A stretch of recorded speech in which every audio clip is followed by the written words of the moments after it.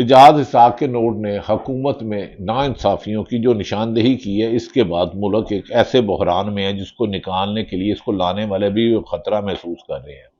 اس سلسلے میں عمران خان کی مشیرہ علیمہ خان نے ایک اہم بیان دیا ہے کہ جو لوگ کہتے تھے کہ عمران خان کو ڈیل نہیں ہے، وہ علیمہ خان کی زبانی سنیں اور چلو بھر پانی میں ڈوب مرے۔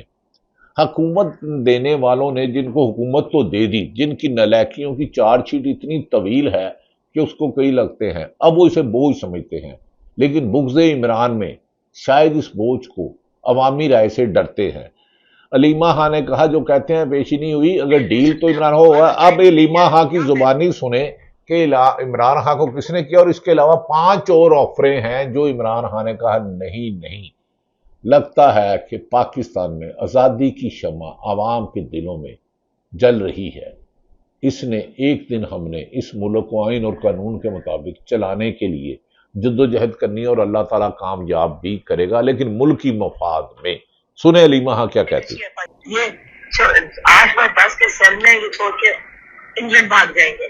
ان کو آفر ہے 4 اگست اریسٹ کرنے سے ایک دن پہلے آفر آئی، پھر آفر آئی ہے وہ برٹش جو فارن سیکٹری اس نے عمران خان کو آفر دی۔ بالکل یہ محسن نقوی کہتا ہے کہ کس سے آفر دی، تو وہ برٹش فارن سیکٹری سے پوچھ رہے ہیں۔ خان صاحب کو یہ بھی آفر آ رہی ہیں کہ آپ جیل شفٹ کر جائیں، کہیں چلے جائیں، یہ بھی آفر آئی ہیں؟ ابھی پتا، ابھی تو ہم نے ان کو جا کے بتایا کہ آپ کو پتا ہے کہ اخبار میں نکل رہا ہے اور ہم نے ٹی وی پہ دیکھا ہے کہ ایک نئی جگہ تیار ہو رہی ہے جہاں پہ شفٹ کر دیا جائے گا۔ انہوں نے کہا مجھے فرق نہیں پڑتا، مجھے فرق نہیں پڑتا، جو مرضی کا۔ دیکھیں وہ کہہ رہی ہیں کہ خان صاحب کو بتایا کہ تمہیں کہیں اور شفٹ کر دیا جائے گا اور ایسولیشن، انہوں نے کہا مجھے کوئی فرق نہیں پڑتا۔ عمران خان کو ڈیل کرنے کی بجائے طاقتور حلقے خدا کے لیے ملک میں آئین اور قانون کی حکمرانی کو فوکس کریں۔ جب آپ ملک کی مفاد میں فیصلہ کریں گے، ملک کی عوام کی رائے کے مطابق فیصلہ کریں گے، تو ملک ترقی کرے گا اور موجودہ سنگین بحران سے نکل جائے گا۔ کبھی IMF کو چیٹ کرنا، کبھی لفظوں کے گورکھ دھندے سے اکانومی کو آگے پیچھے کرنا ملک کی مفاد میں ہرگز نہیں۔ اللہ تعالیٰ پاکستان کا حامی و ناصر ہو۔ پاکستان زندہ باد۔